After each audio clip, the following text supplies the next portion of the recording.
નમસ્કાર દર્શક મિત્રો, બ્રેકિંગ ન્યૂઝમાં આપનું હાર્દિક સ્વાગત છે. આપ જોઈ રહ્યા છો ગુજરાત ન્યૂઝ 24. રાધનપુર, સાંતલપુર અને સમી પંથકમાં થયેલા ભારે વરસાદના કારણે પશુધન, ખેડૂતો તેમજ લોકોને ભારે નુકસાની થવા પામી છે. ત્યારે નુકસાનીનું તાત્કાલિક સર્વે કરી અસરગ્રસ્તોને સરકાર દ્વારા સહાય આપવામાં આવે તેવી માંગ સાથે રાધનપુરના પૂર્વ ધારાસભ્ય રઘુભાઈ દેસાઈએ રાજ્યના મુખ્યમંત્રી ભૂપેન્દ્ર પટેલને પત્ર લખી રજૂઆત કરી છે. પાટણ જિલ્લાના રાધનપુર, સાંતલપુર અને સમી તાલુકામાં તાજેતરમાં થયેલા અતિ ભારે વરસાદના કારણે તારાજી સર્જાણી છે. આકાશી આફતને કારણે સ્થાનિક ખેડૂતો, પશુપાલકો અને નાના વેપારીઓ પાયમાલ થઈ ગયા છે. ખેતરોમાં પાણી ભરાઈ જવાથી પાક સંપૂર્ણપણે નિષ્ફળ ગયો છે, જ્યારે અનેક ઘરોમાં પાણી ઘૂસી જતા ઘર વખરીને મોટા પાયે નુકસાન પહોંચ્યું છે. આ ગંભીર પરિસ્થિતિને ધ્યાનમાં રાખીને રાધનપુરના પૂર્વ ધારાસભ્ય રઘુભાઈ દેસાઈ આવ્યા છે. તેમણે રાજ્યના મુખ્યમંત્રી ભૂપેન્દ્રભાઈ પટેલને પત્ર લખી અસરગ્રસ્તોની વહારે આવવા અને તાત્કાલિક વળતર ચૂકવવા રજૂઆત કરી છે.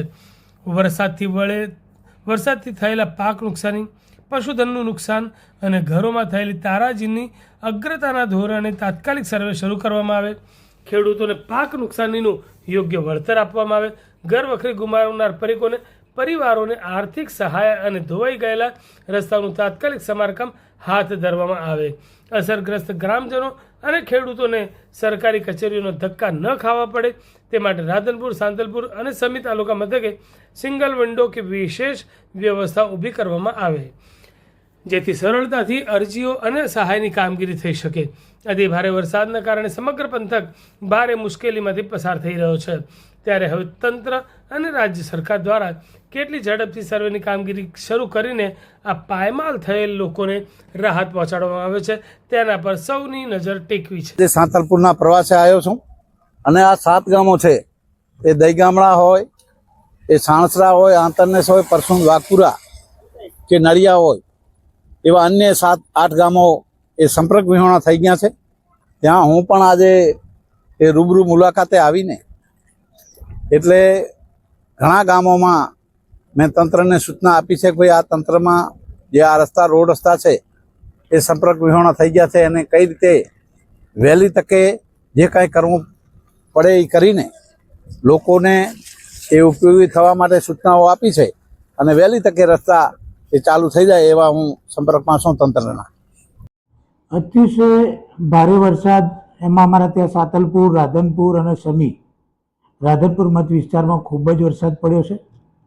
અને ઉપરથી પણ જે વરસાદમાં અત્યારે ચલવાડાના બધા ગામોની મેં મુલાકાત લીધી, એમ સાંતલપુરમાં બાવરા, બાવેડા ને બધા ગામોમાં પણ ઉપર જે વરસાદ પડ્યો છે એના લીધે થઈને છેક વાવ થરાદ સુધીનું પણ પાણી અહીંયા આવીને ખેતરો ભરાઈ ગયું છે. ખેડૂતોને ખૂબ નુકસાન છે, પશુપાલકોને ખૂબ નુકસાન છે, શ્રમિકોને, ગરીબ લોકોને પણ ખૂબ નુકસાન છે. ત્યારે લોકોનો પાક વાવી શકે એવું નહીં, બધા ખેતરો પાણીથી ભર્યા છે.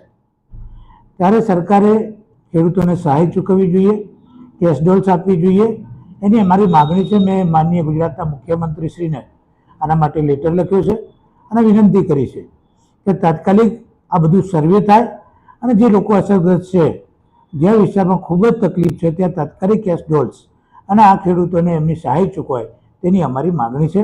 સરકારશ્રીને હું વિનંતી કરું છું કે ગુજરાત આખામાં આ પરિસ્થિતિ જ્યાં હોય ત્યાં પણ ચૂકવવી જોઈએ, પણ અમારા વિસ્તારમાં હાલમાં ખૂબ જ વિકટ પરિસ્થિતિ, ખેડૂતો બેહાલ છે.